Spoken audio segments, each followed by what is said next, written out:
Thank you very much for joining Solar Made Simple for Warringah. We're really glad to be here. We'd like to begin by acknowledging and paying deep respect to First Nations Australians, the traditional custodians, elders past and present, whose country we work and we live on. We express our heartfelt thanks to the local Aboriginal and Torres Strait Islander peoples, and we're committed to respecting their connection to land, sea and sky.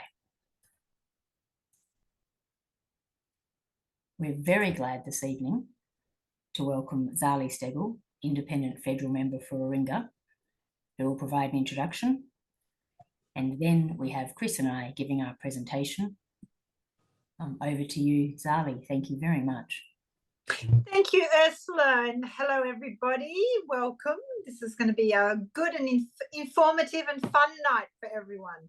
I would also like to pay my respects to traditional owners of the land on which everyone's coming from. Obviously, Warringah is contested, so a little difficult to name, but incredibly important.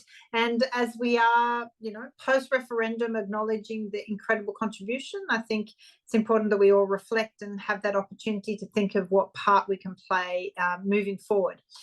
And to that end, anyone following Parliament would have seen my office is committed to a reconciliation action plan, and we'll be bringing more news about that soon. But so exciting, Solar Made Simple for Warringah, really important because out and about many people have questions, and it's really important to know that it doesn't have to be hard, that there's ways in which you can be helped and information available. So look, the why, we all know the why it's so important. We know from a climate point of view, we're still facing a crisis. We're reaching record temperatures and we desperately need to bring down emissions as fast as possible. About 75% of our emissions are done from residential and urban environments. So all the decisions we make and what steps we take do matter and make a difference.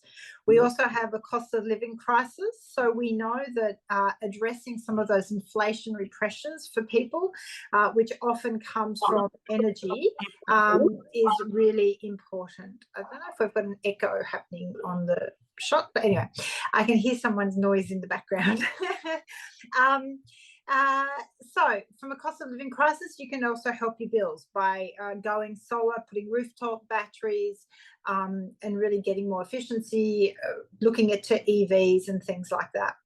On a federal level, we're coming into, I guess, a precursor to an election year, but also importantly under the Paris Agreement, our next nationally determined contribution, so NDC, for all signatories to the Paris Agreement, will be due in 2025, and that will be what our target for 2035 will be.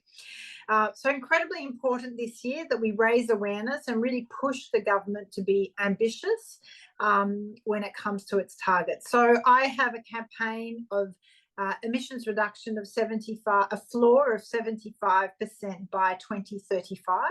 So that means that we're, the government's current plan is 43 by 2030. So really pushing the government on how they will achieve that next 32% within the following 5 years, and what kind of programs and sectoral pathways we need to get to that. A really big part is the energy transition of households and residential use, and all of us as consumers, the choices we make. We know that a huge proportion of our emissions is coming from households. Now, the plan for the government at the moment is for 82% of energy to be renewable by 2030. That's a pretty ambitious plan, and I don't think you can go any faster than what they're planning. But where there's a huge opportunity is the growth, which is expected to be about 40% from rooftop solar. And that really empowers all of us to get that, to jump in and get that opportunity.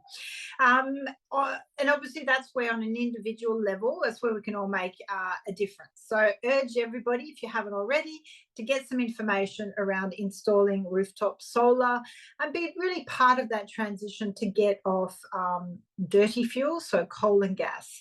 That transition, once you have solar panels on your roof, is to then electrify your home. And I personally am also on that journey. In fact, I've just installed an induction cooktop and gotten rid of my gas cook stove, which is very exciting.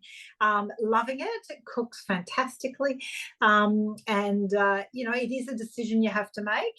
But we've, you know, obviously with solar panels, got an EV, got the cooktop, got rid of any kind of gas heating. So, you know, it's a journey, but it's really important to start doing it. Obviously, also from a driving point of view, it was great to see the government announce fuel efficiency standards that will encourage more and more choice when it comes to EVs to be available for you. And I think that that's a really, but there'll be a bit of debate. There's a bit of pushback for us in Parliament at the moment with some of the car yards having some complaints a little bit, but I think it's important for us to get the positive message out to the community, which is these standards will bring better quality of vehicles imported into Australia, more choice when it comes to clean vehicles and EVs, and really will make a difference.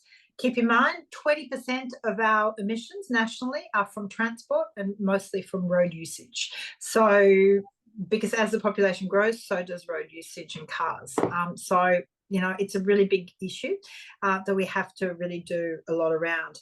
Obviously, looking at installing a battery to capture your own surplus energy in the middle of the day, to use it, and reducing the evening peak demands on the grid is a really important element. And that's, I think, you know, the next sort of opportunity that needs to be looked at. Talking with the government about implementing more programs to make that more affordable when it comes to batteries. So I guess I could encourage you all to, you know, really think about it. There'll be lots of advice in this session. For me, it's been a no-brainer. I've now had solar panels for 4 to 5 years. Electric car, if anyone asked me what the cost of fuel is these days, I wouldn't even know because I don't have to go, which is great.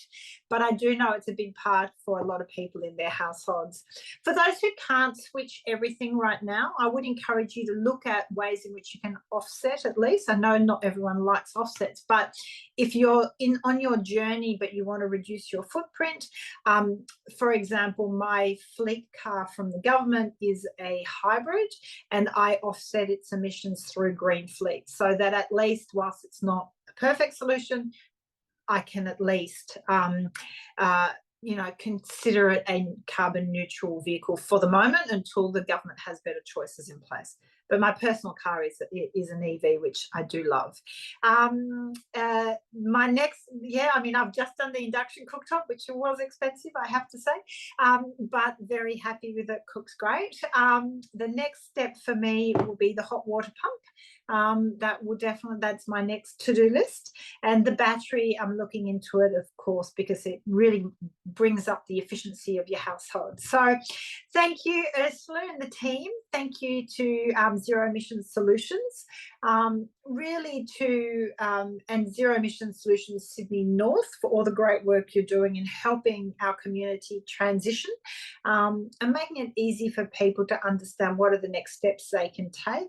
I will remind everybody, though, one of the most powerful actions you can do on climate is still also your money. So where you bank and your superannuation, please check what the investment profiles are and are they still supporting fossil fuels? We want to get off that. So word of mouth is incredibly powerful. Speak to your neighbours and friends, talk about it. You know, there's ways you can really show. I know we have the sticker that Felicity Stevens from Zero Emission Solution gave me, which is the sticker to put on your letterbox to say that you're a solar power in use in your house, like the rain tanks. So it's a great way of showing your neighbours, you know, that you're, you know, what bit you're doing. So happy to take any questions if there are any urgent questions, but I know there's a lot of agenda to go. So well done, everybody, for being here. Thank you very much, Zali. We so appreciate your personal and political, local and federal commitment to net zero. I'll share my screen and we will start our presentation.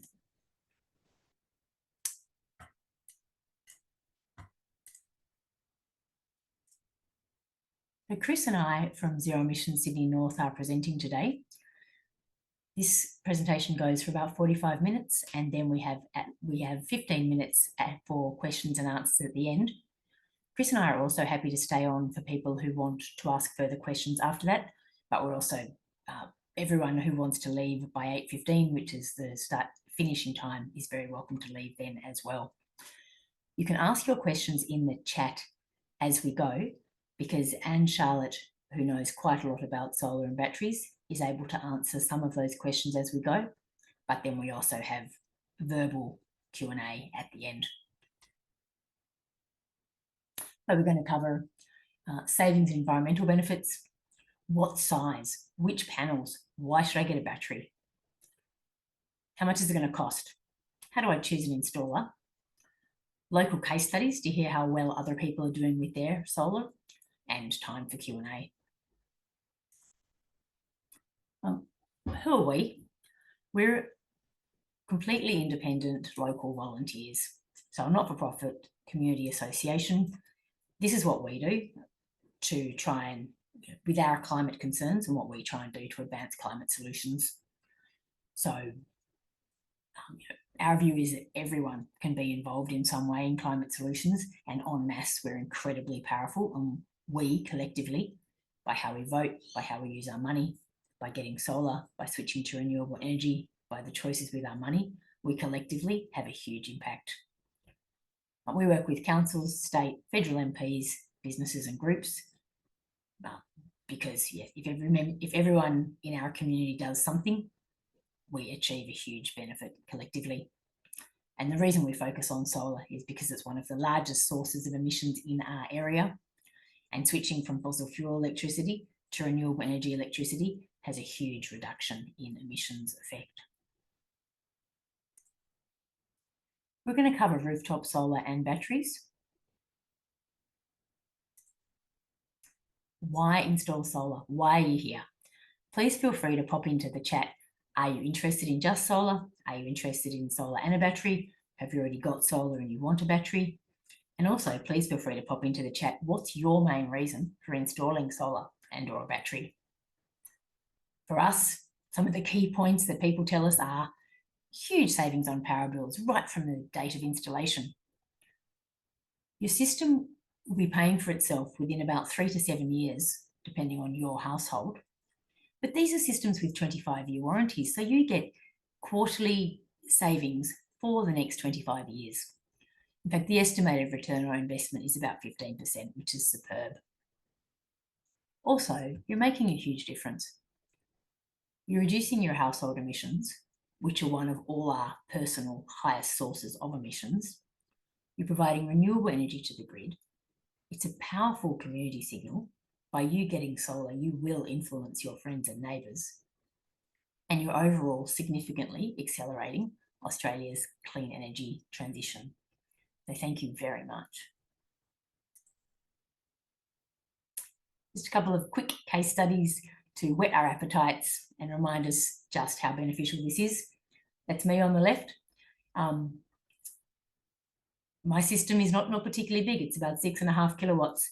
And even with that, we're producing about 25 kilowatts a day, which is more than we use. So just with a pretty average size system, our house is net zero emissions, and we're saving about $1,500 to $2,000 a year at least. And our system is the equivalent of planting about 100 trees, which I just love. Our friends Kate and Paul, with a larger system and a battery, they're beyond zero. They're putting renewable energy, much more than they use, back into the grid. They're saving about $3,000 to $4,000 a year, and their system and battery is large enough that it's about the equivalent of planting 200 trees. So hopefully that's got us all feeling really good and really inspired. And we'll now hand over to Chris for some of the more technical information around solar and batteries. Great, thanks, Ursula. You can hear me all right? Yep, good. We're going to canter through all the different elements of a solar system.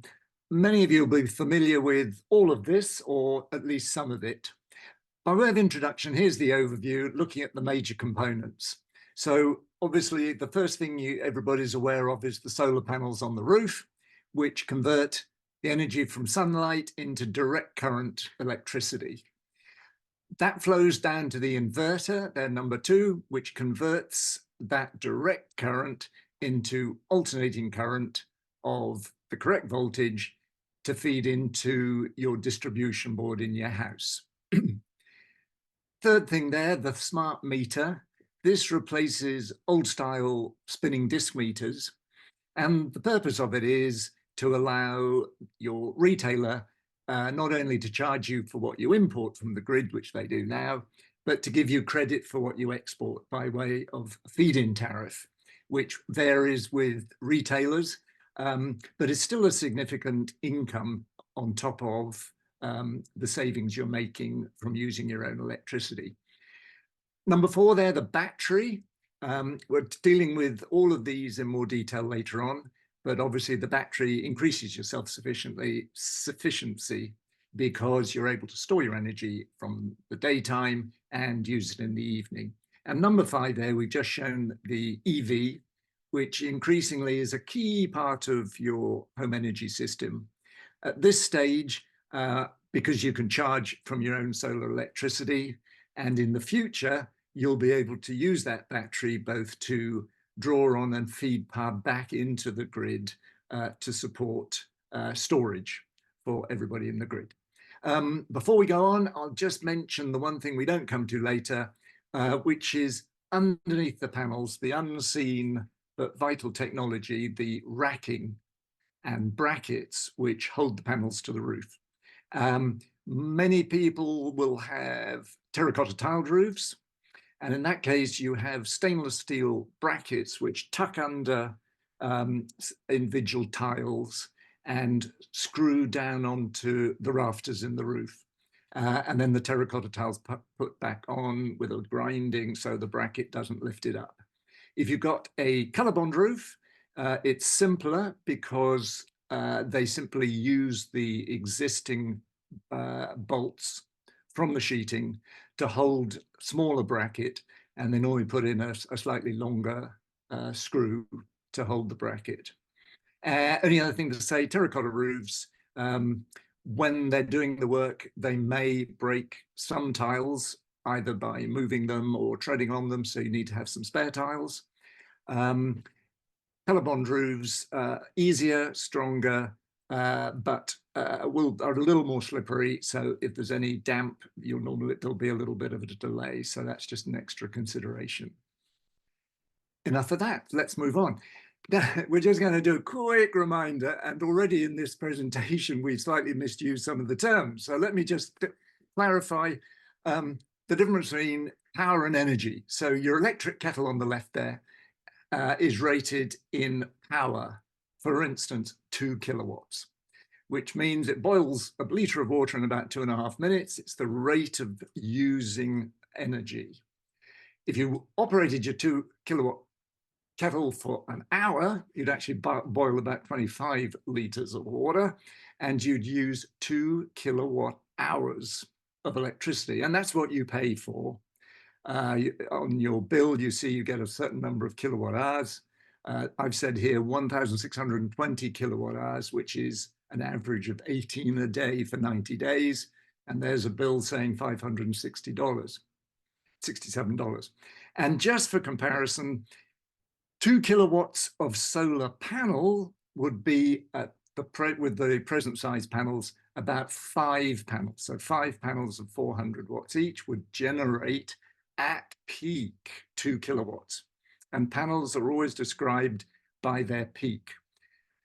They'll generate slightly less than that as soon as you put them on the roof, because they lose a little bit of performance, and then it falls over the years by about 10% in 25 years.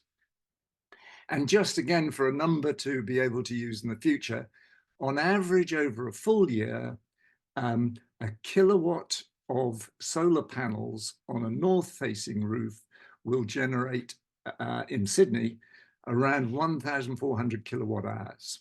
So your 2 kilowatts of panels there on the left would generate 2,800 on average over a year. And the important distinction is kilowatts is power, kilowatt hours is energy. So let's go on, and we'll use some of those terms as we go along. Okay, so what size system? Well, the simple answer is as much as you can. Most of us will not have more roof than is worth using for solar panels. I mean, few houses can get more than 10 kilowatts of panels on their roof. Traditionally, installers say, how much do you use? They look at your bill at the moment, then do a little calculation and say, oh, I should put 6.6 kilowatts, for instance. The issue is that for most of us, what we use today is less than what we're going to use tomorrow, because we're going to be using electricity for heating our water, for doing our cooking, and increasingly for fueling our cars, the EVs. So you should plan for the future, and you should plan for winter. And in winter, your solar panels will only generate about half on average of what they will generate in the summer. And in the winter, increasingly, most of us, if we're using reverse cycle aircon for heating, that's when we're going to use more energy. But of course, it depends on your reasons. Are you doing this because just to save money, or to contribute to decarbonizing the grid? And then, of course, you're limited by your roof and your budget. The limit just down the bottom there in Osgrid areas is 10 kilowatts of inverter for if you've got a single phase connection, which most of us have, but most of us would have a job installing more than that. If you had 3-phase connection, it's almost unlimited, i.e. up to 30 kilowatts. Let's click on, and yeah, so how much can you fit on your roof? Well, it depends on its size, shading, orientation, and so on. And the point to make here, just quickly in passing, shading used to be a big problem, because any shading would degrade the performance of the whole array of solar panels. But with newer technology, that's not a showstopper, and we'll come on to how you overcome that in a minute. Let's click on to the next one. And this is actually a very impressive roof in Manly. It's a real house. The orientation has been slightly changed here to make it easy to explain. But let's have a look. You can see on this roof, they've got panels on the north slope, the west, the east. There's a flat area at the back, and they've even got some on, in this picture, the south-facing slope. Now, north orientation is the most efficient because it gets the most sun throughout the day, and it's the best combination for summer and winter. But east and west is also very good. Our own house, we've got predominantly east and west facing panels. The performance of those over the whole year is about 80% plus. And it's good because it gives you output in the morning and the evening, which is when most of us need it most. So it sort of fattens the curve of generation. South is possible, as this person obviously thought it was worthwhile. It generates something like 70% over the year, but you get very little in winter, which frankly is when you want it most. 30 degrees, that's pretty common sort of slope for a roof. 30 degrees north is actually ideal, so we're lucky here. And flat, a lot of commercial buildings have flat panels on flat roofs. You get about 90% performance. And actually on a flat roof, you're better to do a sort of ripple effect. Panels are get a bit of dust, but they're self-cleaning if the slope is about 10 degrees or more. So the rainwater then washes them and you don't have to worry about cleaning them. Let's crack on. Yeah, and we're going to now go through the elements again: solar panels, the inverter, smart meter. Not much more to say about that. Normally your retailer will install that, and a battery and a consumption monitor. Let's start with panels. So panels is what most of us probably think about most to start with. Maybe we read a lot about different panels, different people say, oh, well, I would definitely have this sort or that sort. And obviously the visible part of the system, and the majority of the cost in that goes into the panels. Things to consider, what's the warranty? Well, performance warranty, which means the manufacturer's warranty as to what the panel's output will be after 25 years. Mostly they're 25 years, and the warranty is something that varies between about 85 and 90% performance after 25 years. Different panels have slightly different panel efficiencies, maybe 21, 22%. Size shape does vary a little bit, so it may be some panels will fit better on your roof than others. Appearance varies a bit. Some have just the simple aluminium frame. Some are all black, which blends in perhaps with your roof better, and you may be more or less concerned about that.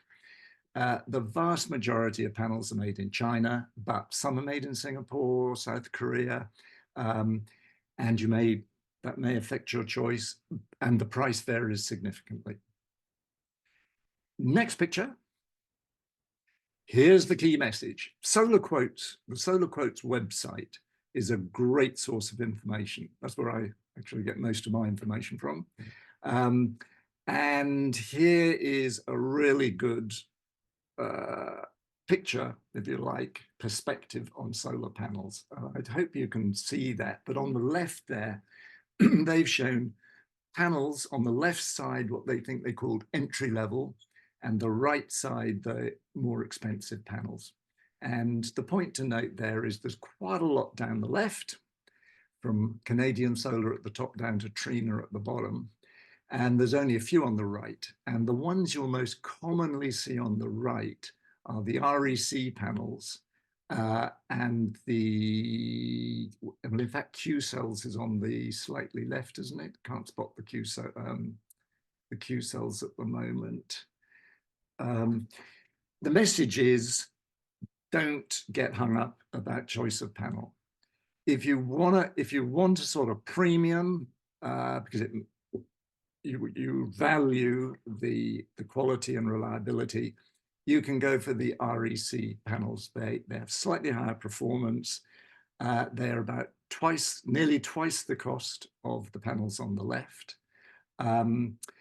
All, as they say on Solar Quotes, all of these brands are reputable and well supported in Australia. So it depends on your sort of perspective on quality. And here's another perspective on it. Solar installers were asked, if money were no object, what panel would you get? And you can see on the left there, REC. REC is a Norwegian brand manufactured in Singapore. And they are good, strong, high-performing panels. And you see Q cells, the one I mentioned there, third from the left on the best solar panels, money no object. But the installers are asked, well, if you had to pay for it yourself, it was on your house, which would you use? And there you go, Trina on the left, Jinko, Q cells, and REC are well down. So you get what you pay for, but generally the run-of-the-mill panels are perfectly good enough and will last 25 years performing well. Right, inverters. This is the, in a way, the higher technology part of your system, and is what you don't see walking past a solar installation on a house in the street, unless you look. But the inverter is a really important part of your system. At core, it converts direct current to alternating current for use in your home. But it's got all inverters now have a lot of smarts in them. And part of it is optimizing the performance of your panels by getting the right mix of voltage and current coming from the panels. And it's monitoring all the time the grid voltage and frequency and exactly matching it. And then it has fail-safe, if you like, functions. If the voltage gets too high in the grid, it will automatically turn down or turn off. That's the normal one, a string inverter, which handles a string of panels. And we'll show a picture of that in a moment. The two things on the right are the ways basically of dealing with multiple faces of faces of the roof and roofs with shading. The string inverters generally can handle 2 strings, which means 2 different faces of roof, either slope or orientation. If you have more than that, you really need to go either microinverters or optimizers. Microinverter in the middle there does the whole job of the inverter, but at individual panel level. So the microinverter is fitted behind every panel and converts that panel's output directly to alternating current, joins up with the rest and feeds into your house. The optimizer is something you add to a string system to give each panel the ability to perform effectively independently. Let's just go to the string next, the picture next. So on the top there, this is the norm, a string system with a string inverter. Basically, the panels are in series. The voltage increases the more panels you have, and you can end up with a voltage of about 500 to 600 volts in the cable running from your roof to the inverter. Good for it's the normal way to go if you're not faced with multiple faces and shade. The string inverter is essentially the same, but sorry, the optimizers with Solar Edge, which is the main manufacturer which uses optimizers. You have this gizmo on each panel which avoids one panel in shade degrading the performance of the whole string, which is what happens with the string inverter. And that increases the price a bit. And then the microinverters, you can see at the bottom, you no longer have the central inverter. You have this little inverter on every panel. You get the same benefits as an optimizer, plus the fact you're getting a lower voltage cable running through your roof, and you don't have a box on the wall. And in the latter cases, you also can monitor the performance of every individual panel. So if one goes wrong, A, it doesn't affect the rest, and B, you know which one it is. Right, how are we doing? Yep, consumption monitor, you gotta have one. It's the ability to see how much energy you are using in your house, and it requires a little clamp to be put on the mains cable coming into your distribution box. And that's connected to the inverter, which through the internet will provide information to a smartphone display or a computer display. And it only costs about $500 extra, but you should definitely get it included in your package. And if you can see in this picture what it shows, the red there is what you're consuming. The sort of hump in the middle, blue and green, is what you're generating. And the blue is what you generate of what you're generating, what you're using. So it gives you the ability to see how best to make use of your solar power by doing tasks which use electricity as much as you can during the period you're generating. Okay, what do we got? Solar cost. Well, the range is about roughly 1,000 to 1,500, and it varies. It'll vary a bit with the nature of your roof. 2-story houses will tend to cost you a little bit more. Type of panel can make quite a significant difference, 20 to 50% more. You should always get a consumption monitor, so I wouldn't try and save money by excluding that. And the installer, different installers will look for different margins. But basically, with a good installer, you get what you pay for. That is net of rebate, which we'll come on to in a minute. So $1,000 to $1,500. Here's the rebate. We are incredibly lucky that in Australia, for many years, there's been a really effective policy to encourage people to install solar, which is why we're doing so well in this country compared with others. The rebate, you can see when it started back in 2016, was right up there. I think these are calculated on a 5 kilowatt system. They're gradually reducing down to 2030, and we're at 2024 there. So you'll get about 25% of the cost of your system paid for by the taxpayers, other people.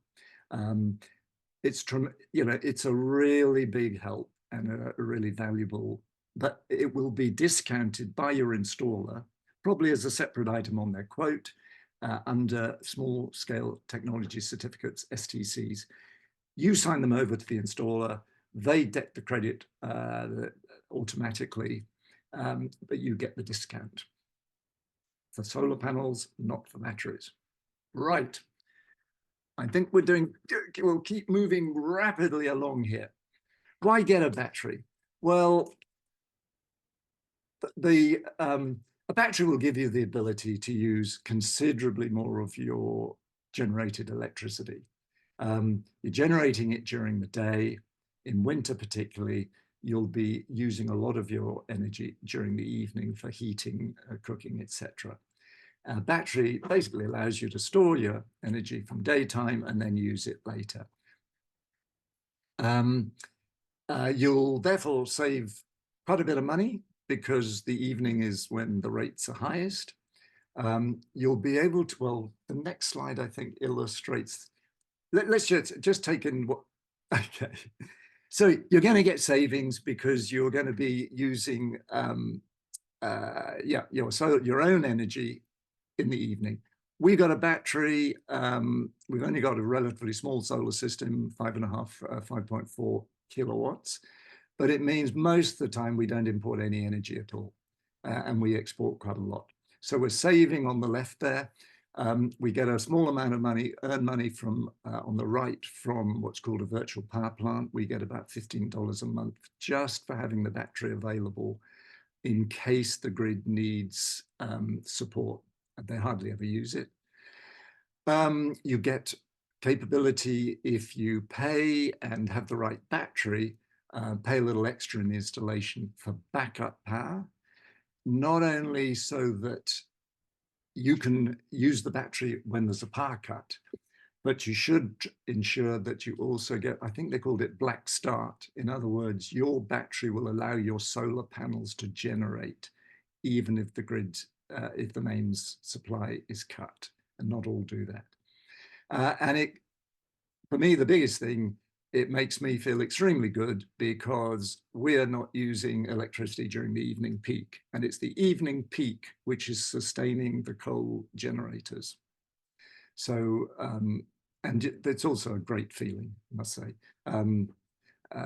You just enjoy looking at your app, seeing that you are using virtually only your own solar power.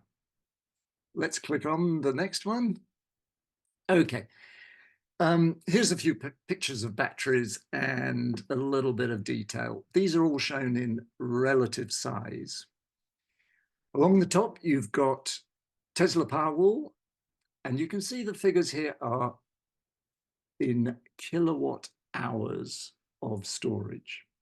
So the Tesla Powerwall 2 has 13.5 kilowatt hours of storage. So you could run a 1 kilowatt kettle for 13.5 hours, in other words, with that battery. Sonnen 10, it's actually just under 10 kilowatts, the one in the middle. And the Alpha ESS, which is the most economical in terms of price, that comes in at about $10,000, I think, has 9.7 kilowatt hours. Down the bottom, SunGrow there on the left, Enphase in the middle, and SolarEdge on the right. Important thing to know about batteries. Most are what's called AC coupled, which means they're connected on the house side of your existing inverter, and means that you can install these batteries with any inverter and any existing solar system. The disadvantage, if you can see in that little picture, is about half of the total box contains another inverter. So you end up with 2 inverters and reduced efficiency. If you install a battery at the very beginning, you can have it DC coupled, which in the picture on the bottom left there shows the batteries connected into your existing special hybrid inverter, which means you save on one inverter, save a bit on cost, and save a bit on efficiency. And your battery is smaller, as shown on the bottom there. Just another quick thing to mention, some batteries, such as the SunGrow, you can, and the Alpha ESS on the top right, you can add modules, i.e. additional storage, afterwards fairly simply. Whereas others, such as the Tesla, Sonnen, SolarEdge, you have to buy a whole new battery rather than just add a module. Okay, next. Yeah, price. Between 1,050 and 1,500 per kilowatt hour of storage. So the Alpha ESS, which is the most economic, if you like, lower priced, is about $10,000 for just under 10 kilowatt hours. Sonnen's about 13,500 for 10 kilowatt hours. And the Tesla's the more expensive, though larger, so towards the top end. Right, I think back to you, Ursula. Chris, thanks so much for all that detail, and hopefully that answers a lot of questions for people who we deliberately designed this to answer a lot of the what about this, what about that. So really hope that level of detail helps, and we are going to provide the slides to everyone afterwards as well by email. So just to recap on some of the essentials, how much is this going to cost me and how much could I save? Deliberately highlighted 2 very common size systems, the 6.6 kilowatt system and the 10 kilowatt system. You're looking at about 6,500 to 10,000 without a battery for the 6.5 kilowatt system, and you'll hopefully be saving between about $1,500 and $2,000 a year, even without having a battery, and even more with a battery. And then the average larger system, that a 10 kilowatt system, probably costing you 10 to 15,000, and you'll be saving 2,000 to 3,000 a year. This is based on average fixed tariff, a pretty low 5 cent per kilowatt solar feed-in tariff, and these are also pretty conservative figures. What we find is that once people get solar, they start using their timers to use their appliances more during the day, and the more you use it during the day when your solar is generating, the lower your power bills will be.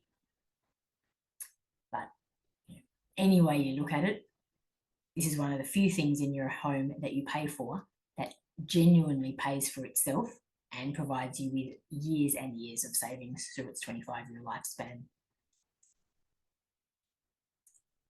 Some quick case studies just to have a look at what other people have done. So this is actually Chris's roof. The interesting thing about this is it has many different faces. So multi-directional roof. They put on a 5.5 kilowatt system, SolarEdge inverter with optimizers because of the shading and wanting to optimize every panel. And this system, even with the complexity of the different panels and the shading, was 7,400. So that's about 1,370 per kilowatt. And this is a system which will be comfortably paying itself back in a few years with power bill savings. And for those who like to see the actual production, this is the summer production and the winter production. You can see that summer produces almost twice what winter produces, which is why if you have the roof space, we recommend putting enough solar on so that even in winter, it will cover your power use per day. If you don't have that much roof space or that's outside your budget, whatever you can afford or fit is also fantastic. So you get amazing production, in the summer months and still very strong production in the winter months. To be precise, the winter production here is 15 kilowatts an hour. And I know Chris and Jill, a 2-person household, that covers their average power use even in winter, which is fantastic. Case study 2, a very large roof, no shade with a battery. If you've got the space and the budget, go for it. This is that example. So 12.25 kilowatt system with a Tesla battery, produces 25 to 70 kilowatts a day, amazing production. This household comfortably produces more than it uses. Cost was at the higher end, $30,000. Will pay itself back over about 8 years, and then years and years of savings in the future. And this is my place. It's a good case study because our terracotta tiles are particularly old. They're 100 years old. Most terracotta tiles are fine. Ours are particularly old, so we could only fit it on that extension. That still fitted a 6.3 kilowatt system. That still produces 25 kilowatts a day. That more than covers our average usage. It costs $7,000 and it will comfortably have paid itself back within about 4 to 5 years. And that was 1,100 per kilowatt. Just to give you an idea of a range of systems and house issues and solutions and what you'll get for your money. A common question we get is which solar installer. So we find most people that come to our sessions are ready to install. They're really keen, but which solar installer? How do I choose? Here's our tips. Accreditation. You're looking for a Clean Energy Council approved solar retailer, and they should have that information on their website, on their information, and you can double check it on the Clean Energy Council website for free. Next, you're looking for a well-established business with a good track record. The quality of installation matters, just like the quality of your kitchen installer would matter, as well as the components. This is on your roof, you can't see it so well, but the advice and quality does matter.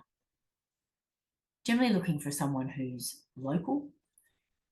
Not only will they be able to come to your house initially, possibly, but they'll also be very able to come back if there's any issues down the track. You're also looking an installer that is accredited, well-established business, good track record. They're going to be providing advice about good quality products, and those are going to have good quality warranties. But when they provide you with the quote, they should tell you about the products and the warranties, and if they don't, just ask. We also recommend asking neighbours and friends, and also look at the reviews, not just on their website, but other reviews if you can find them. The website Solar Quotes will give you independent information on 3 installers in your area, and a lot of people use that site. And we also have a relationship with a strong local solar retailer called Solar Pro. We researched many installers before we formed a relationship with Solar Pro, so we can also vouch for them. Next question, how do you pay for it? This comes up a lot as well. Obviously, one choice is simply paying for it up front, but the good news is any other way that you pay for it, you will save more in your power bills than you will pay for finance. Generally speaking, obviously this isn't financial advice. So a green loan, which is a low rate loan offered by your bank. You can ask your bank, or you can check out green loans from other banks or other finance providers. And the solar installer themselves may offer financing with a $0 upfront as well. And another choice is adding the cost to your mortgage. That might be the lowest interest rate available to you. Another choice is a power purchase agreement. So you can have the system installed for no upfront cost, then pay the solar company for the electricity the system generates. And last of all, you can simply get a personal loan, but these generally have a higher interest rate than the other options we've set out. But the main message and the best news is that your power bill savings will generally be greater than the cost of the system, including your finance cost. So your quarterly power bill savings will cover the cost of your finance. Your power bills are lower and your savings continue over the life of your system. So what do you do now? Hopefully this has been really useful information and you're really keen to get solar. 3 next steps. Organise 2 or 3 or more quotes to compare proposals. Follow our tips in terms of how to choose a solar installer. You can contact us if you'd like to discuss your quotes. Chris offers a free service that you can proactively contact him. We'll provide his contact details after this, and you can discuss your quotes with Chris if you'd like. Step 3, choose your installer with their system, pay your deposit, and you can quite possibly after today have solar on your roof within the next 3 to 6 weeks. Installation only usually takes 1 day. There'll be several people on site. 1 day for an average house, maybe a couple of days for a larger house, but it's really that straightforward. If you can, we recommend being home because there will be a couple of questions about placement of things like the inverter, but it's usually a 1 day process. What else can you do? We'll very briefly touch on this. Because burning fossil fuels for electricity is such a huge source of household emissions, a very effective thing you can do, whether or not you get solar, is switch to a renewable energy electricity company. 50% of our emissions are from fossil fuel powered electricity, so supporting the renewable energy companies is really important and impactful. How do you choose? You can check out the Independent Green Electricity Guide, and some of the top companies they recommend are Diamond, Momentum Energy, and Energy Locals. And there is a solar comparison website, so you can retailer comparison website, so you can kind of understand the difference, how your bills are going to be if you switch energy provider. The next really impactful thing you can do is go through your home and switch from gas to electric. And this can be proactively, or this can be as things reach the end of their useful life. Switching from gas or even an old electricity hot water system to a hot water heat pump will save you significant amounts of money. The hot water part of your bill will approximately halve, saving about 4 kilowatts a day. It's a really efficient hot water system that runs from electricity. Next is to use your reverse cycle air conditioning for heating as well as cooling. So not using gas heating and not using other much less efficient sources of heating or cooling. Your reverse cycle air conditioning is your most efficient, energy efficient. And last of all, induction cooktop for cooking. Getting off that naked flame gas onto induction electric is research proven significantly better for your health, and how wonderful to be able to cease that gas connection in your home.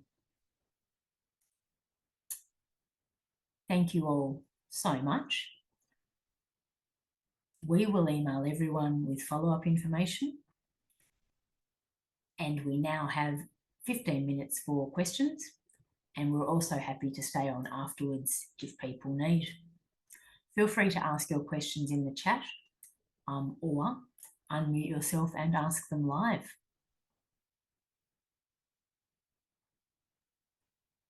Ursula, can I just interject in case people start leaving? We would love to hear from everybody. If everybody on this call, 37 to 40 or something like that, wanted to have an hour chat, that would still only be about a week's work for me. So please get in touch. Very happy to spend time individually answering the questions that I can that you still have, or helping you with looking at quotes, thinking about how much you can fit on your roof or whatever. So if people have got to go and we can't answer questions now, look forward to speaking afterwards. Okay, I've got a question. It's Kyle. I'm in Manly. What is the issue with getting a council planning approval for solar?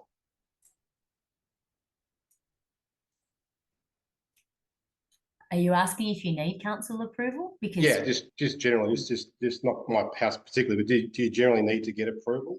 no, so we're speaking for a Northern Beaches Council and Mosman Council, and the answer is no. Okay. We don't, including it now. There used to be some size limits which have eased off, and there also used to be rules around if it was a heritage house, which have also eased off. Certainly 10 kilowatts or less and non-heritage house, no issues whatsoever. Yeah, good question. Can I ask a question, Ursula?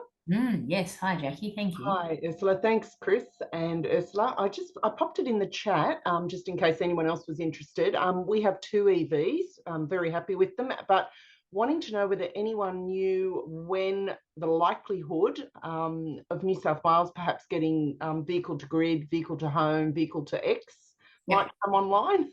Yeah, no, very happy to answer this one, Jackie. I'll just explain what those two are for everyone.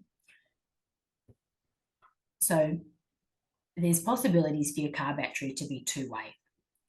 And the two main types that it can be two-way or bi-directional. The first is vehicle to load, which is where your car can power effectively a power board. So your car can be powering, say there was a blackout. Your car can be powering an extension cord, which is running your fridge freezer. It can be powering your laptop so you can keep working. It can be powering a couple of other things. That's about the output that vehicle to load can cover. So absolutely superb in emergencies. There was a recent situation where there was vital medical equipment that someone was keeping running at their home out of their car battery. Also really fun for things like camping and barbecues. Felicity, who's with us from Zero Emission Solutions, has an electric car with vehicle to load and they run their barbecue off it. So take it camping, run your cooking, fantastic. So that's vehicle to load.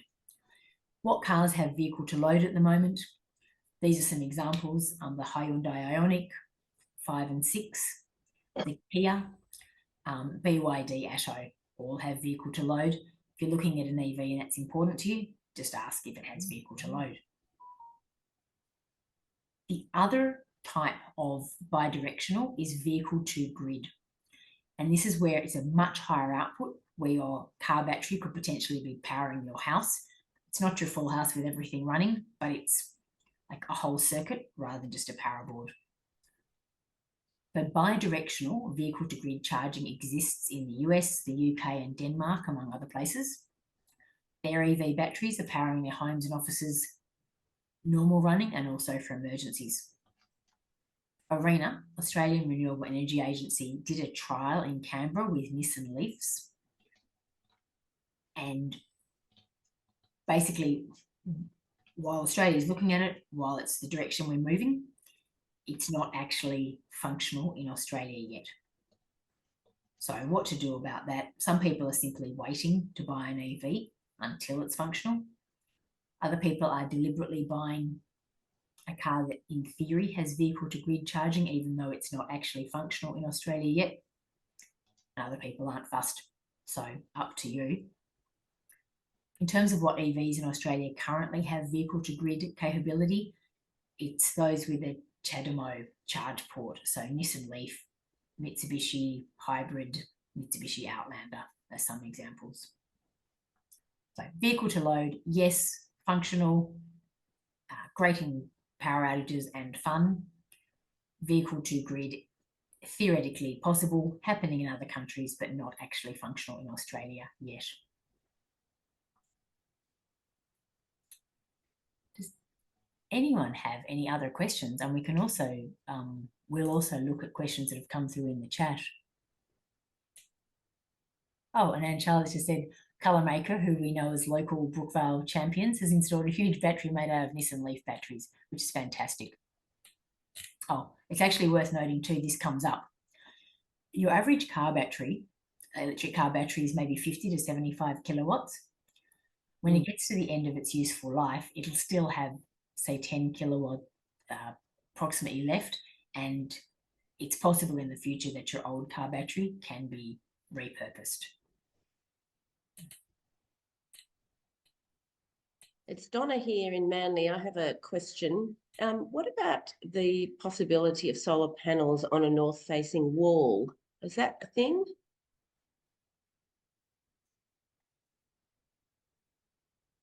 Sure.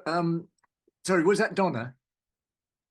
Yes, it is. Yeah, Donna. Well, how do you mean a north-facing wall? Is like the vertical wall of Yeah. a house? Yes. Yeah. Why do you want to put it there?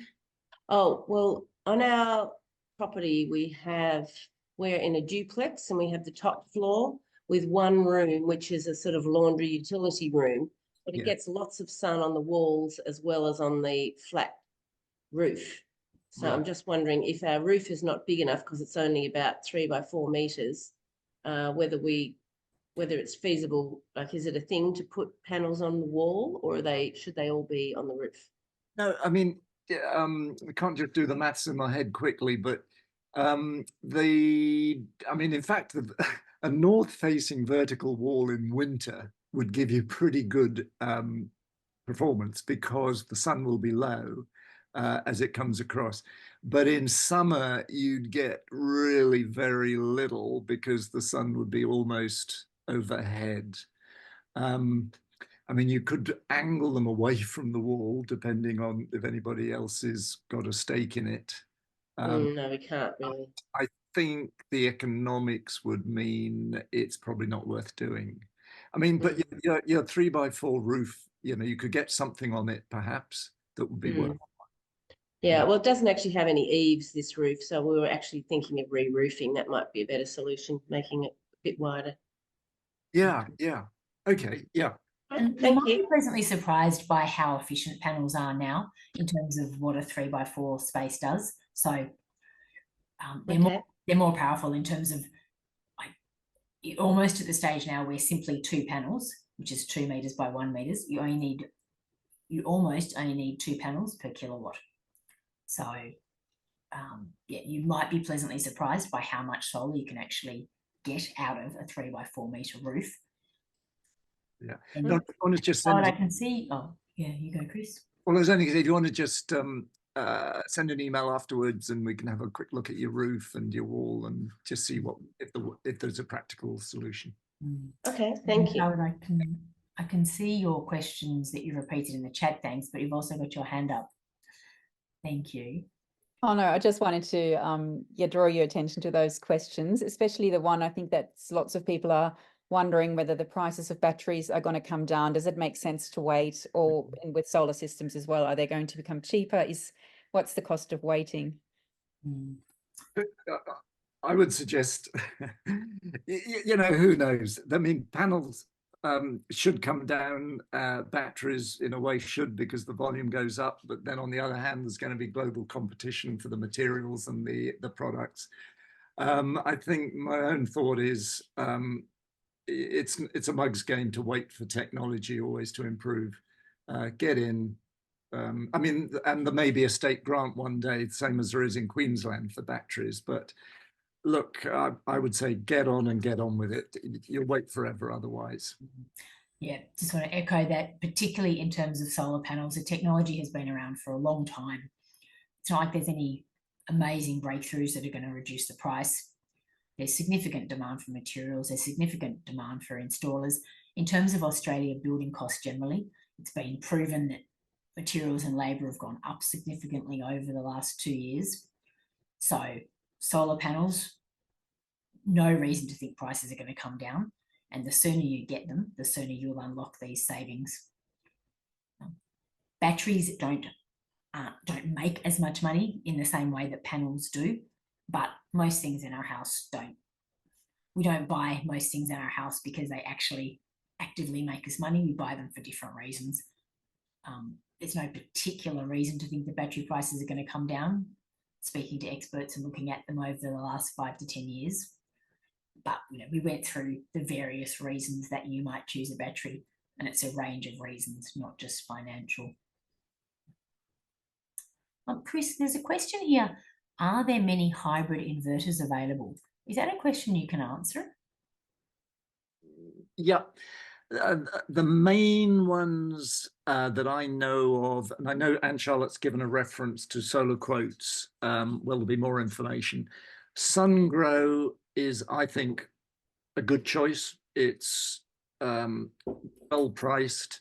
It's a small battery that sits on the ground, and it's incrementable at 3.2 kilowatt hours modules. And that goes with a SunGrow hybrid inverter. Hybrid inverters tend to be nearly 50% to 100% more than a standard inverter, because they've got all this additional functionality. Solar Edge is another one where it's a different inverter, but it goes with its own Solar Edge battery. Those are the only two that I'm pretty sure also do it. The thing is, the big suppliers like Tesla, because they're marketing to people who've already got installations, so they don't need a hybrid. But no, I would definitely go for a hybrid inverter with its own matching battery from the beginning if I was starting again. Thank you, Chris. Another question that's come up in the chat from Jackie. Does anyone offer thermal solar panels coupled with heat pumps? Is that something you can answer? I don't know of any. I would have thought and just from an opinion point of view, residential rooftops, the additional complexity wouldn't make sense. I think the question is cooling of a solar panel to get the heat and then using that heat, is it, Jackie? Sorry, Chris. What was your question? That a system that uses the heat by cooling a solar panel and using that as useful heat? I'm bringing the engineer online. Here you go. Sorry, Chris. No, it's the like a solar heart system. So thermal solar. Yeah. Remember the old solar? Yeah, and that yeah. uses a regular hot water, electric element hot water system as a backup booster. Yeah. Instead of that, using a heat pump. Yeah, I reckon. I mean, we used to have a thermal hot water on the roof, and I reckoned, given the amount of electricity we needed to boost it during winter and on cloudy days, we were better to use the roof space for what fitted 2 solar panels. And we installed a new heat pump hot water system, which uses only about a quarter of the electricity of a thermal one, of a resistive one. Yeah. I think if you're going solar PV, you're better just to generate your electricity and draw on that to heat your water with a heat pump, to mix the two. Chris, I'll echo that solution. This question comes up for heating pools as well. And now you can buy energy efficient heat pumps for your pool. The general solution is seen as it's better to just fill your roof with solar, and then your solar might be doing your pool heat pump. Some days, it's doing your hot water heat pump, it's doing your reverse cycle air conditioning, rather than taking up valuable roof space with separate pool heating that's only used sometimes. So same answer, fill the roof with solar, get energy efficient appliances, and that's going to be your most energy efficient and lower power bills solution. We'll be providing the slides, and we will be providing a recording and also a couple of links to other useful shorter pieces of information. And we encourage you to share that widely. Not only can we all install solar, but influencing our family and friends to get solar just accelerates the impact. Will we be charged for putting energy into the grids at some stage? I think it's unlikely for residential people, but pretty much routinely now the spot price for electricity during the middle of the day is negative. So in truth, we should be charged, but then we should be given more, I guess, when it's needed. This is why batteries are so important. If you're generating surplus electricity from your solar during the day and exporting it, you're actually, at the moment, often displacing the utility scale generators, because the coal stations have to run at about around 50% capacity through the day, because you can't let them get cold and stop when you need them in the evening. So there is a surplus of electricity during the day until we close those power stations. And that'll happen because we cut the evening peak, because we've got enough battery storage. So get ahead with a battery and avoid being negative priced for your export during the day.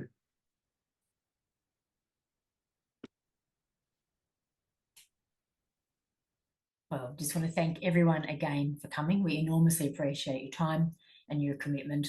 We really hope that this has helped you move forward in your decision to get solar and/or battery. Particularly thank Zali Steggall and her team for inviting us to give this presentation. It's absolutely superb. Really appreciate the opportunity. And thank you on behalf of everyone who contacts Chris for Chris's ongoing free help to discuss quotes with people and to help them accelerate their journey and to get solar. We're active online. We've got great information to refresh anything that we've discussed today. And we've got online chat, online questions, online community. Feel free to join us there as well.